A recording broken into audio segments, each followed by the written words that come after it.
ಹೇಗ್ ಅನಿಸ್ತಿದೆ ಅನ್ನೋದಲ್ಲ, ಹೇಗ್ ಸೆಲೆಬ್ರೇಟ್ ಮಾಡಿದ್ವಿ ಅನ್ನೋದು. ಮೂವಿ ನೋಡಕ್ ಬಂದಿಲ್ಲ, ಪರಮಾತ್ಮ ನೋಡಕ್ ಬಂದಿದ್ ನಾವು. ಸೆಲೆಬ್ರೇಷನ್ ಮಾತ್ರ ಯಾವಾಗ್ಲೂ ಇದ್ದೇ ಇರುತ್ತೆ. ರೀ ರಿಲೀಸ್ ಕೂಡ ಈ ತರ ಹೌಸ್ಫುಲ್ ಮಾಡೋ ಬಿಟ್ರು ಅವ್ರೊಬ್ರಿಗೆ ಇರೋದು.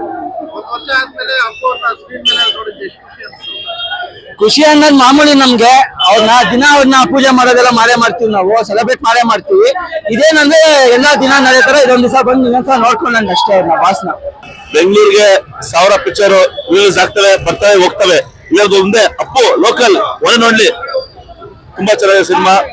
ಅವತ್ತು ನಾವು ಚಿಕ್ಕ ಹುಡುಗರು ನೋಡಿದಾಗ ಇವಾಗ ನೋಡಿದಾಗಲೂ ಅದೇ ಕ್ರೇಜು, ಅದೇ ಪ್ರೀತಿ, ಅದೇ ವಿಶ್ವಾಸ.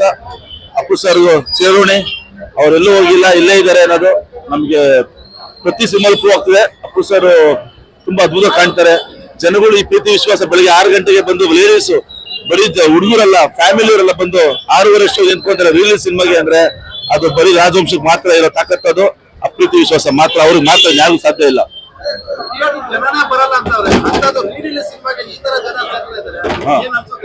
ಪುನೀತ್ ರಾಜ್ಕುಮಾರ್ ಅನ್ಸುತ್ತೆ, ಪುನೀತ್ ರಾಜ್ಕುಮಾರ್ ಮಾತ್ರ, ಶಿವರಾಜ್ ಕುಮಾರ್, ಪುನೀತ್ ರಾಜ್ಕುಮಾರ್, ರಾಜವಂಶ ಮಾತ್ರ ಅದು ಸಾಧ್ಯ.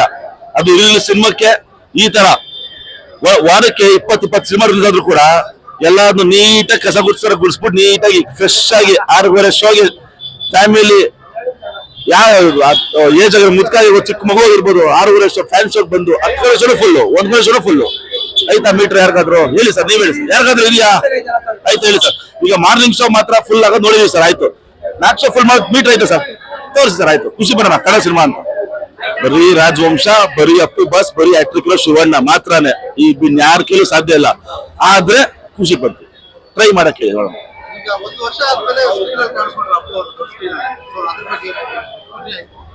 ಹೊಸ ಲುಕ್ ಚೆನ್ನಾಗಿದೆ ಆಕ್ಚುಲಿ, ತುಂಬಾ ಇದು. ಈಗ ನನಗೆ ರಿಲೀಸ್ ಅನ್ಸ್ತಿಲ್ಲ, ಇದು ಹೊಸ ಸಿನಿಮಾನೇ ಅಂತ ಅನ್ಸುತ್ತೆ ಆಕ್ಚುಲಿ. ಯಾಕಂದ್ರೆ ಆ ಅಪ್ಪಂದು ಪರ್ಫಾರ್ಮೆನ್ಸ್ ಆಗಿರ್ಬೋದು, ಆ ಅಪ್ಪಂದು ಬಾಡಿ ಲ್ಯಾಂಗ್ವೇಜ್ ಆಗಿರ್ಬೋದು, ಅವ್ರು ಲಾಸ್ಟ್ ಮಾಡಿ ಜೇಮ್ಸ್ ಅಲ್ಲಿ ಹಿಂಗಿತ್ತು, ಇದ್ರ ಹಂಗೆ ಇದೆ, ಏನು ಏರುಪೇರ್ ಆಗಿಲ್ಲ. ಇದೆಲ್ಲ ಅರ್ಥ ಆಗುತ್ತೆ ಕನ್ಸಿಸ್ಟೆನ್ಸಿ ಏನು ಅಂತ. ನನ್ನ ಪ್ರಕಾರ ಪ್ರಪಂಚದಲ್ಲೇನೆ ಇಂಥೊಬ್ಬ ನಟ ಸಾಧ್ಯ ಇಲ್ಲ, ಬರೋದು ಇಲ್ಲ.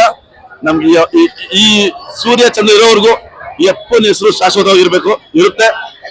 ಅಪ್ಪು ಸರ್ ಬಾಳಲಿ, ಅಪ್ಪು ಸರ್ ಬೆಳಗಲಿ, ಅಪ್ಪು ಸರ್ ಹೆಸರು ನಾವು ಸಾಯೋ ತನಕ ಇರಲಿ, ನಮ್ಮ ಮಕ್ಕಳು ಮೊಮ್ಮಕ್ಕಳು ತನಕ ಇರ್ಲಿ, ಚೆನ್ನಾಗಿರ್ಲಿ ಅಷ್ಟೇ.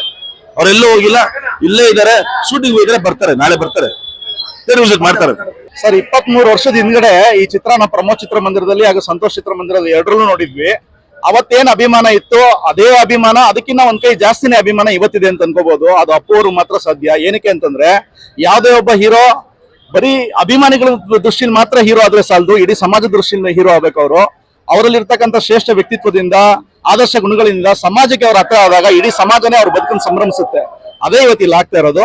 ಅಪ್ಪು ಅವ್ರಿಗೆ ಇವತ್ತಿನ ದಿನ ಅವ್ರು ಇರ್ತಕ್ಕಂಥ ಮಾನವೀಯ ಮೌಲ್ಯಗಳನ್ನ ಗುರುತಿಸಿಕೊಂಡು ಬರೀ ಅಭಿಮಾನಿಗಳೆಲ್ಲ, ಸಮಾಜದ ಎಲ್ಲಾ ವರ್ಗದ ಜನರು ಅವ್ರನ್ನ ಪ್ರೀತಿಸ್ತಾರೆ, ಆರಾಧಿಸ್ತಾರೆ. ಅದಕ್ಕೆ ನೋಡಿ ಇವತ್ತು ನಾಳೆ ಅವ್ರ ಹುಟ್ಟಿದಬ್ಬ ಇದೆ, ಭಾನುವಾರ ಸೋಮವಾರ ಅವ್ರ ಹುಟ್ಟಿದಬ್ಬ ಇದೆ. ಪ್ರತಿ ಜಿಲ್ಲೆಗಳಲ್ಲಿ, ಪ್ರತಿ ಊರುಗಳಲ್ಲಿ, ಪ್ರಮುಖ ವೃತ್ತಗಳಲ್ಲಿ ಅವ್ರ ಫೋಟೋಗಳು ಹಾಕಿ ಪೂಜೆ ಮಾಡ್ತಾರೆ. ಏನಕ್ಕೆ ಅಂತಂದ್ರೆ ಅವ್ರು ಬರೀ ಹೀರೋ ಮಾತ್ರ ಅಲ್ಲ, ಅವ್ರಲ್ಲಿರ್ತಕ್ಕಂಥ ಮಾನವೀಯ ಮೌಲ್ಯಗಳನ್ನ ಇಡೀ ಸಮಾಜಕ್ಕೆ ಸಾರಿದ್ದಾರೆ. ಅದರಿಂದ ಇವತ್ತಿನ ದಿನ ಅವರು ವಿಶ್ವಮಾನವ ಅಂತ ಅನ್ಸ್ಕೊಂತಾರೆ ಸರ್. ಅದರಿಂದ ನಾವೆಲ್ಲ ಪುನೀತ್ ರಾಜ್ಕುಮಾರ್ ಅವರ ಅಭಿಮಾನಿಗಳಾಗಿರೋದೇ ನಮ್ಗೆ ಹೆಮ್ಮೆ ಕೆಲಸ. ಇವತ್ತಿನ ದಿನ ನಾವು KR ಪುರಂ ಇಂದ ಬಂದು ಈ ಚಿತ್ರ ನೋಡ್ತಾ ಇದೀವಿ. ಇನ್ನೂ 10 ಸಲ ನೋಡ್ತೀವಿ ಸರ್ ಇದನ್ನ. ಏನಕ್ಕೆ ಅಂದ್ರೆ ಅವ್ರನ್ನ ಅಭಿಮಾನ ಯಾವತ್ತೂ ನಿಲ್ಲಲ್ಲ, ಇನ್ನು 100 ವರ್ಷ ಆದ್ರೂ ನಿಲ್ಲಲ್ಲ. 1 ವರ್ಷ ಆಯ್ತು ಜಾಕಿ ರಿಲೀಸ್ ಆಗಿ. ಹೌದು. ಈಗ ಮತ್ತೆ ಅಪ್ಪು ಅವ್ರನ್ನ ದೊಡ್ಡ ಸ್ಕ್ರೀನ್ ಅಲ್ಲಿ ನೋಡಿ ಹೆಂಗ್ ಖುಷಿ ಪಡ್ತಾರೆ ಸರ್. ನಾವು ಯಾವಾಗಲೂ ಸರ್ ಅಪ್ಪು ಅವರು ಅಂತಂದ್ರೆ ನಮ್ಗೆ ಒಂಥರ ಅದು ಕಲ್ಪವೃಕ್ಷ ಇದ್ದಂಗೆ.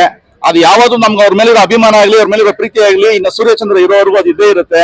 ನಮ್ಮ ಬದುಕಿನ ಕೊನೆ ಉಸಿರು ಇರೋವರೆಗೂ ನಾವು ಅಪ್ಪು ಅವ್ರನ್ನ, ಅವರ ಆದರ್ಶ ಗುಣಗಳನ್ನ ನಾವು ಪಾಲಿಸ್ತೀವಿ, ಅದನ್ನ ಆರಾಧಿಸ್ತೀವಿ ಸರ್.